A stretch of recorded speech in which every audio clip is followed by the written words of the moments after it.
Hey, what's up everyone? I hope you're all having a wonderful day or night, but for now, let's get into the video. Thank God nobody has wanted to marry me because I feel like I've already saved myself a divorce. At least at the moment, I can build a life for myself. And if someone comes into my life, they can. I'm set up. But you know what? If someone doesn't, it's not the end of the world. It's not the fucking end of the world. You don't need to settle. There is always going to be someone that will desperately want you and everyone else, right? Desperately want you or desperate enough to want you? Who knows? Desperately want you and everyone else? Did we run out of F-boys already that you need to build a life for yourself until you get one? How that happened? Right, I'm going to throw it out there. I'm throwing it out there. I'm possibly exposing myself here, but it needs to be said at this point. If you are on dating apps, actually, if you're not, you probably don't even want to hear this. You might not even understand it. But if you are on dating apps, specifically, and you're a male, you might want to listen up.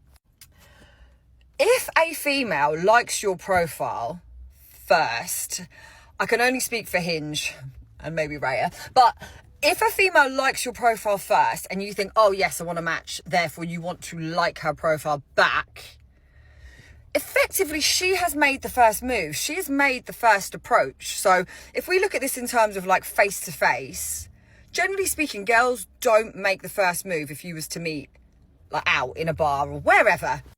So it's already a bit, for me, being quite old school, unnatural. So if she has made the first move, and obviously you've agreed that you want to make the match and you want to like her back, and you don't say anything, immediately for me, unmatch. Unmatch. If you're just going to match, right, I've already liked your profile, you've liked mine back, but you're not going to be like, not even like, hi, how are you? Nothing. You're just going to like my profile back. So we've matched now. So we are able to communicate. But you're now also waiting for me to start the conversation first. No, no, no, no, no, no, no. Just hard no. Ladies, just please, in the comments, just tell them. We already know, but maybe one of the 5.5 ladies watching my videos will let me know what the hell happened with the word woman. Ladies, I get it. I use that word every time. But how do we always skip women and we go to females? But anyway, dating apps and why men don't make the first move. Well, there are quite a few chances that man that you liked on a dating app has already been liked by 100 different women. So maybe he's just taking his time going through all the profiles. Here's part 2 of the dating story. So I met this guy on Bumble. He lived in Toronto. I live in New York on Long Island, and it's a 45-minute flight, so it's really not that bad. So I flew there from a Friday to a Sunday. We had plans to go on a date that Friday night, and I was super excited. He was super excited. He's so handsome, great style. The vibe was there.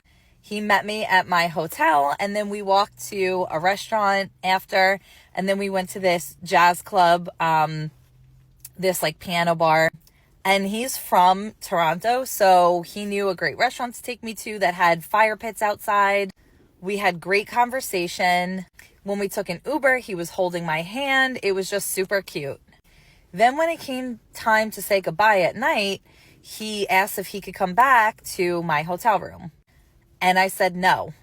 And then he ghosted her. And for the next 6 minutes while listening to her, I did manage to convince myself that females, now I think I'm gonna stick with women. That women really do have high standards. And sure, even though a flight to Toronto costs some money, it's not even about that. It's more about that only women with low standards or no standards will say to the guy, hey, you want to see me, you fly to New York. You ladies gotta keep those standards up because I love to see it.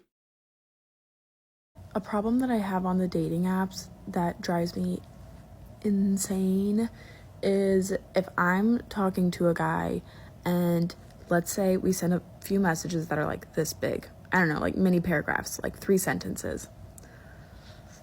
Stop asking me questions. There comes a point where it's like, I don't want to text back and forth anymore. I'm sick of this. If a guy does not ask me out to drinks and I've already sent a couple of messages that are this big, I don't have that many more messages that are this big in me. That's it. That's all I have. The next question better be, when can I see you? When can we get drinks? Can I take you out? Can I do something? Otherwise, I have to stop answering. Like, I was messaging this one guy for a week. Granted, we were each answering like once a day. So it's like, you know, really it's only like 10 messages back and forth total. But all of them were like longer messages. And then he hits me with, okay, I had to go look it up because it was so weird. What's something that you think is normal that other people consider weird? Like, when I get questions like that after a week of texting, I'm like, okay, this is a catfish. Like, this is not a real person, because otherwise, why wouldn't he just ask me out? Exactly. And see, once again, women are so better at communication. If you could just hurry up and ask her out on a date before she runs out of words. Thing I will never ever do is be in a relationship with a man who embarrasses me to tell stories about him. You ask me, oh, what'd he get you for your birthday? And I have to say, oh, rock climbing equipment, because he loves rock climbing, even though I've never expressed ever that I want to get into it. That's embarrassing.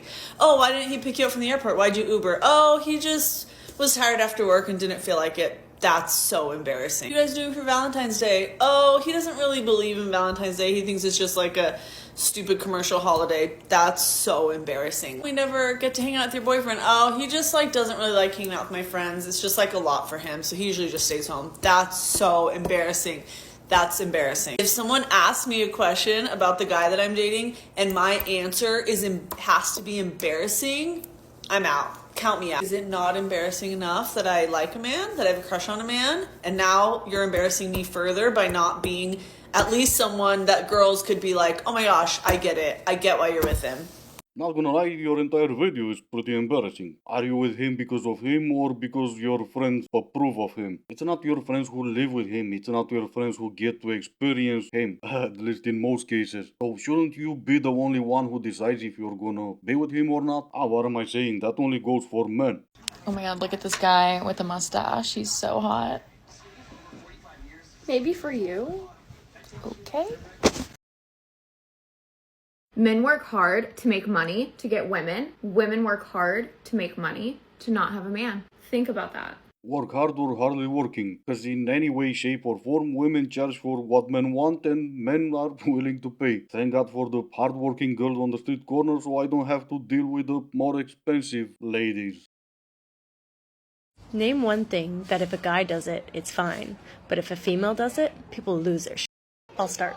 Not shave, high body count, abandon their family, choose not to have kids, want human rights, date someone younger, date multiple people, pee on the side of the road, walk around shirtless, gain weight, wear what they want, take a leadership role, speak up for themselves, disagree with someone, be reckless, be strong.